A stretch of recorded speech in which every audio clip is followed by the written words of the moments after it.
4.2, hearing of the public regarding non-agenda items. We'll call members of the public who have requested to address the governing board regarding items that are not on the agenda. Members of the public who would like to address the governing board regarding non-agenda items must complete and submit a speaker slip at this time. Is there any public input? Thank you. All right. So, just 2 comments. So first we'll have Darlene Lee, and the second we'll have Kristen Adams.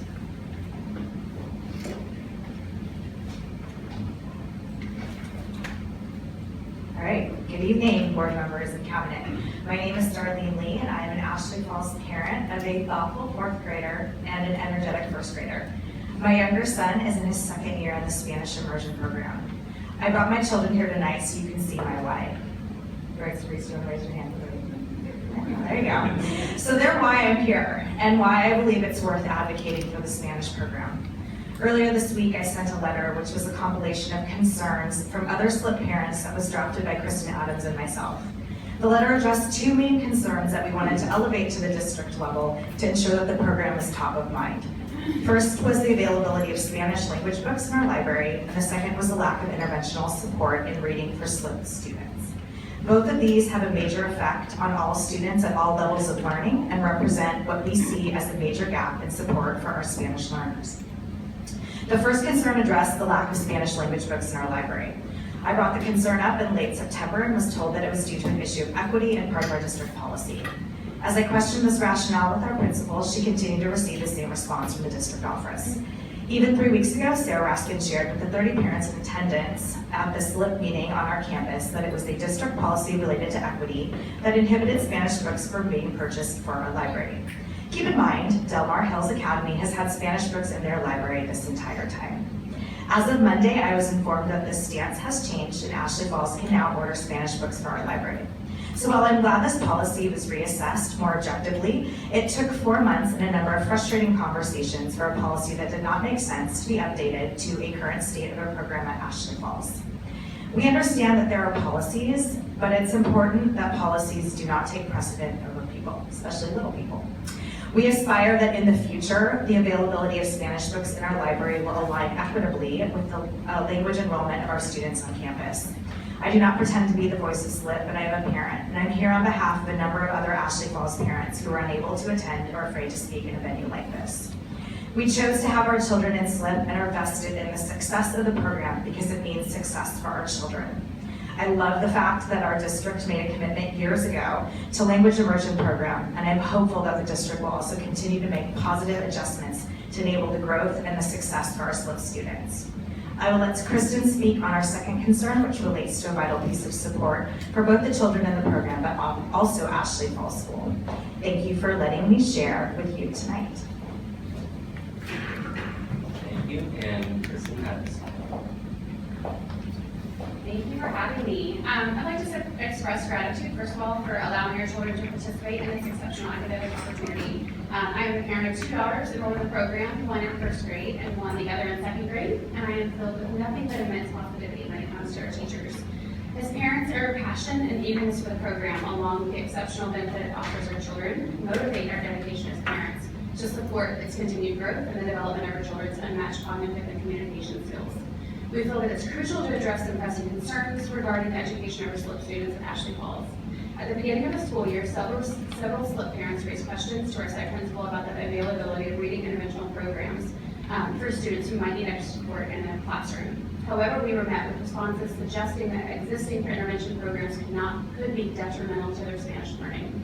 First and foremost, we urge the district to provide teachers with specific materials and curriculum to support the individualized instruction for SLIP students within the classroom, which also aligns with your mission statement. It is essential to ensure that supplementary instruction aligns with students' developmental needs, regardless of their grade level. This type of instructional assistance is common and inexpensive and is used within many other immersive language programs across the country, and DMUSD should be no exception. Without this level of support, there is an inevitable large instillment of doubt regarding the district's commitment and strategy for our children's education. Recent feedback from Sarah Raskin during a SLIP parents-only meeting was that not a single SLIP student qualifies for reading intervention. This is highly improbable, prompting inquiries about the qualifications necessary to qualify for the intervention. Per Sarah Raskin, the qualification standards for consideration for intervention is based on IREDI scores, and these qualification standards are consistent between English and Spanish students. The ineligibility of SLIP students for existing on-site intervention programs due to potential negative impacts on their learning further exacerbates this confusion. Being a parent who volunteers for the Everyone's a Reader program and who also has seen the large impact Level 2 intervention Mrs. Hubbard can make on my now 4th grade student, we would ask that these qualification standards be transparent and consistent. We firmly believe that SLIP students deserve an equitable education intervention plan comparable to their non-SLIP peers. In recent discussions among parents, it was also brought to our attention that SLIP students at Delmar Hills Academy have access to reading intervention programs with the option to read in either English or Spanish, a practice that should be implemented consistently district-wide. In our eyes, we're seeing a multitude of inconsistencies between both Ashley Falls versus Delmar Hills, as well as inconsistencies between the English and Spanish programs as a whole. And this has led to obvious frustration and doubts in the district visibility and plan for the SLIP long-term. We hope to enlighten you to the lack of transparency and thus contributory uncertainty among parents. We urge the district to implement a clear and consistent plan across the district as it pertains to SLIP students. We appreciate the opportunity to provide our children with a dual language education and look forward to our continued support in this endeavor. Thank you. Thank you. As you're aware, we're not allowed to directly comment about it, but address it, but we can direct the district to follow up with you. So thank you so much. Thank you.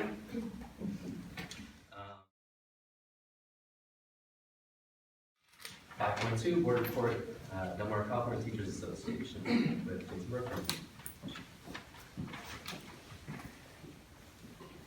The room cleared out.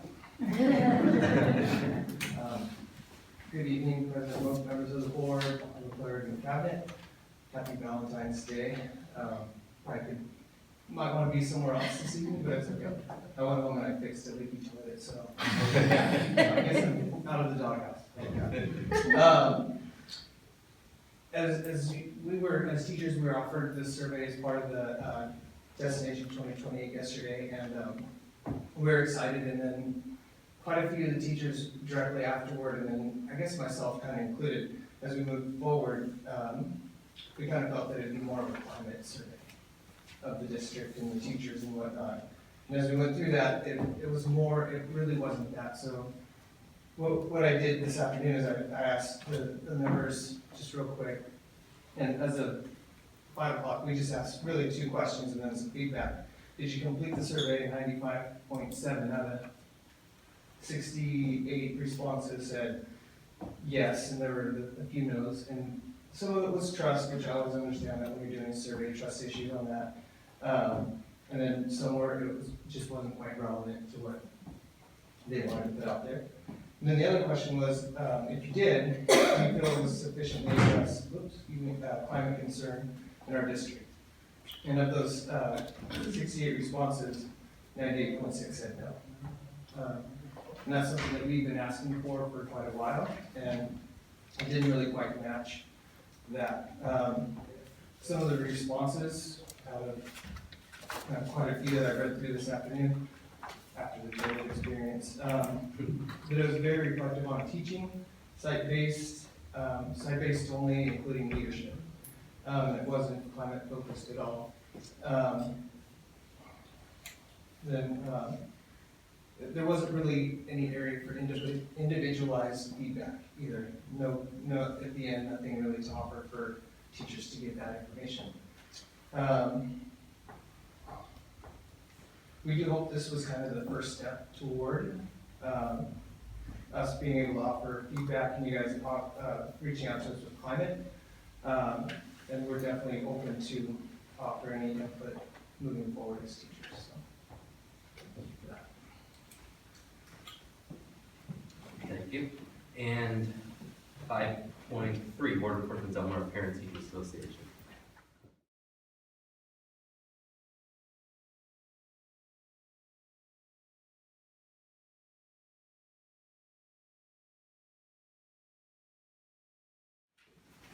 And we are at 9.1 Board Report Facilities Update with Carlos Avalos and Chris Delhan.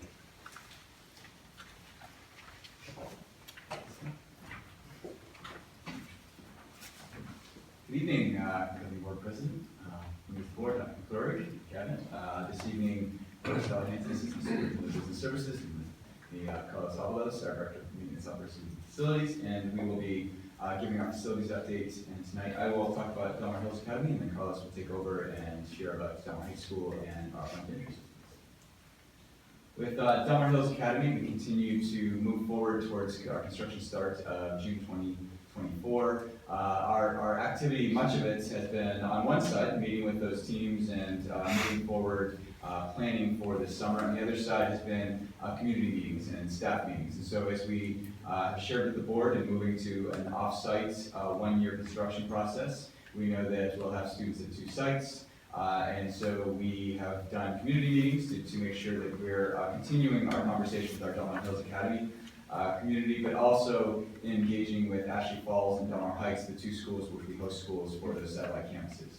And in addition, we had meetings with Delmar Hills, Delmar Heights, and Ashley Falls staff over the course of the last month. And so we'll share a little bit about the input gathered over the course of those meetings. The bulk from our parents at Delmar Heights and Ashley Falls, they had some minor questions, but we didn't have a big showing, which I think speaks to people, understanding the process, especially the Delmar Heights side. They've been living this for a couple of years. Ashley Falls, when we had several people show up, with good questions about just operations and understanding the system, and I think a good understanding from the parents and the staff at Ashley Falls that with the size of the school right now, if you add 115 students, we're really kind of in the range that they've been in the past at around maybe 450, 500 students. So they're in a good spot. Some of the feedback that we got was really mostly specific to Delmar Hills and the Delmar Hills parents at that meeting. A couple of key takeaways were bus stop location. So when we've been sharing, we've been thinking that we would just do busing from Delmar High School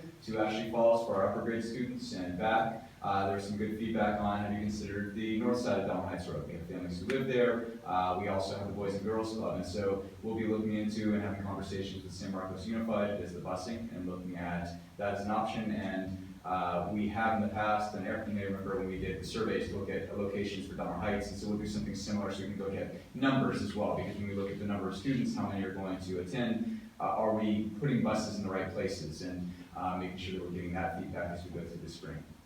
We also had feedback throughout the process about the Boys and Girls Club, and we have families who avail themselves of Boys and Girls Club for after-school programs, and even over the summer, and both from Delmar Hills and Delmar Heights School. And so we've actually met with Boys and Girls Club to talk to them about staying in operation. We are working with our construction team, and we know that we'll be able to allow them to stay in operation. We know that we'll be able to allow a certain amount of green space or other area because of the grade change and the coordinating off, and we'll be working with them to make sure that we're doing that in a safe and positive manner.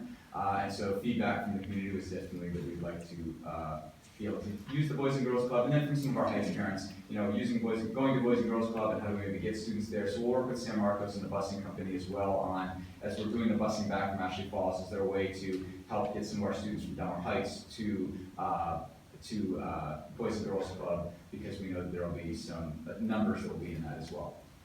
And then the final piece of feedback that came up with both staff and community was around music and where we house music. And when you look at the layout of the school, we shared that we would be housing music in the PAC, and there were some concerns shared from staff and community about having the music in the PAC instead of a standalone space. It was suggested that we could keep a portable, or we should look at replacing one of the portables. We did share that the plan is to remove all portables, both at Delmar Hills and across the district as part of the facilities master plan. And it's also worth noting that the PAC is really the only viable space for music without a portable or another classroom beyond that footprint. It's just looking at the size of the school once we remove them. So that was the other main piece of feedback that we got. And that I'll Carlos take over and talk about. Can I just ask a question? With regard to the portables, I know our directive is to remove all portables, but I can't stop thinking about that portable or not portable that's at, that we recently put in the stucco walls at Ocean.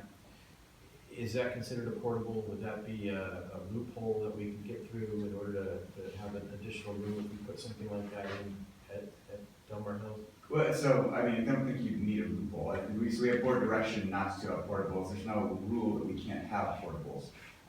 So there, we could investigate if the board asked us to, we can investigate, do we keep a portable for a period of time, and how would we maintain it? Do we replace it with another portable, and what might costs be? And we'd be happy to bring back more information on that as an option. So my point is, that's not a real portable. Well, so it'd be something we can maintain, and it will last in a better manner. So when we stucco sided it, and we have done our own improvements to the interior, the ones at Ocean Air, we actually have a couple of at Carmel Del Mar. There are a couple that are truly portables that are on raised platforms that we would not keep, but there are some that are in our 6th grade wing that we have maintained and we have updated that are of a higher quality. And I consider this one at Ocean Air even higher than a higher quality portable, because it's more like a permanent portable. Yeah, it's more like a modular, but And I think that the students at Del Mar Hills would be happier with that kind of thing than when you say a portable, I'm thinking of, steps up and. absolutely. And what we have now is truly it was put there to be a temporary classroom for some period of time, and that period of time is now 30 years. And so it's showing the wear of that period of time. And so, if the board would like us to look into it, look into what the options, we could bring back information about something like you're talking about, Doug. We could come up with some costs. We could talk about things like, do you share it with after-school program? You could use, what are your funding sources? I mean, there are things that we could look into more, and I'd be happy to bring back if so directed. And I only ask because if we jump to the portable, I don't want to overlook this other option that we might have. Thank you. I'm curious, was this were there a number of people asking about this in terms of music space? Are we able to find out what the interest is in terms of, what the community is, or the school staff, what they would think about? So the whole having a separate teaching meeting? staff, it was a staff meeting, and there was interest from, a number of staff members expressed at that meeting. There were a few members of the community at the Del Mar Hills parent meeting that showed interest in it. I mean, we could certainly try and gather more input as well on interest in. Yeah, I'd just say, like, if there's a number of people there, staff and community, that are interested in having a separate music space, if there's an opportunity that, it's not going to cost a significant amount of money or something, maybe it's something we can explore.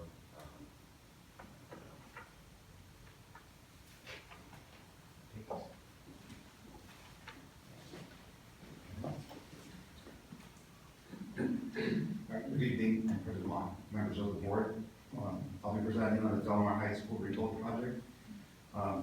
So even with the unprecedented weather and rain that we had, we still had about 80 workers on site working on the interior of the buildings.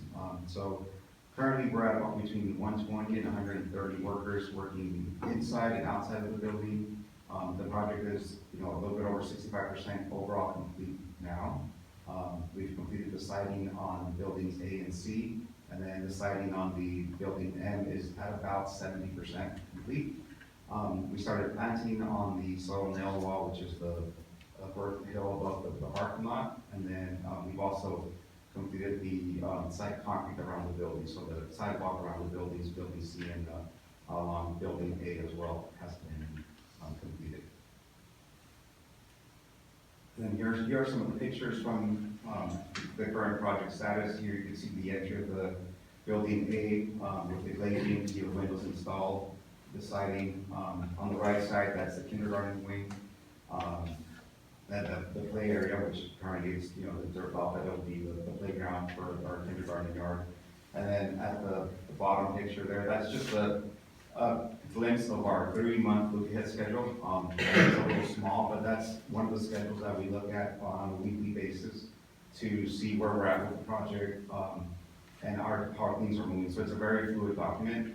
So it's hard to give exact dates. Weather impacts and some of the procurement, some items get delayed, but we shift the crew to continue the work and advancing the project, and that's why we're at over 65% complete currently. Next, I'll give a quick update on the front entry system. I'm happy to report that the feedback that we received from the staff is mainly positive. you know, one of the, I guess, minor changes or things they'd like to see changed is the extending the door opening time. So when they hit the buzzer to let someone in, it's about a 7 seconds, and then it latches again. So it'd be like that time extended, so it's working with the contractor and the programmer to extend that time to maybe up to 12, 15 seconds to give someone enough time to, you know, go over the door and open it up. And then settings adjustments, similar to like the locking mechanism, it's like the system there on the right side, that's what the front office staff is using to answer the doorbell and unlock the door. So they like, you know, kind of like the sleeping time, so it goes to sleep after like about a minute. So just extending that time so that they're not having to like wake it up, essentially. Another feedback that we received is the ease of use of the system. Once you get, you know, go through it a couple times, it's a fairly easy to use system. Everyone's enjoying it, and then they also like the ability to see who's coming or who's at the front door. You know, sometimes they're on a phone call and someone presses the buzzer before, you know, parents would just walk in and then they'd be busy, so they have them just on the side of their desk or counter waiting to be helped. So yeah, well, that's the feedback that we received from school sites. If I could ask you a question? Yes. So that's great staff feedback. In terms of parent feedback, just curious, Holly, whether maybe at the PTA President's Roundtable or other venues, are we receiving any informal or formal feedback from parents as to the ease of use of the system from a user perspective, but also addressing the feeling of safety? I know that we heard from the community about implementing measures such as this to give some more comfort on safety. So I was just curious if you've been picking up any feedback from the parent community. I haven't yet. I can ask that. We've had it for a little while now, but I can ask that question specifically. And the thought though is that it's working, so people are finding that they still have access to the school, and I'm at school a lot when parents are coming and going, and it seems to work fine, and I haven't heard anything other than that it's working too. So, but I will ask around a little bit and see what the feeling is among the parents. Mm-hmm. Any questions? No questions? Thank you so much. Thank you. Appreciate it. All right, we are at 12.1, board review reminder of upcoming DMUSD events. 12.2, board review reminder of upcoming DMCTA and school PTA events. 12.3, board review preliminary items for the March regular board meeting. And 12.4, adjournment of the meeting. Is there a motion to adjourn? So moved. Is there a second? Okay. All those in favor? Motion to adjourn the meeting passes. Meeting is adjourned at 7:11 p.m. Thank you very much, all.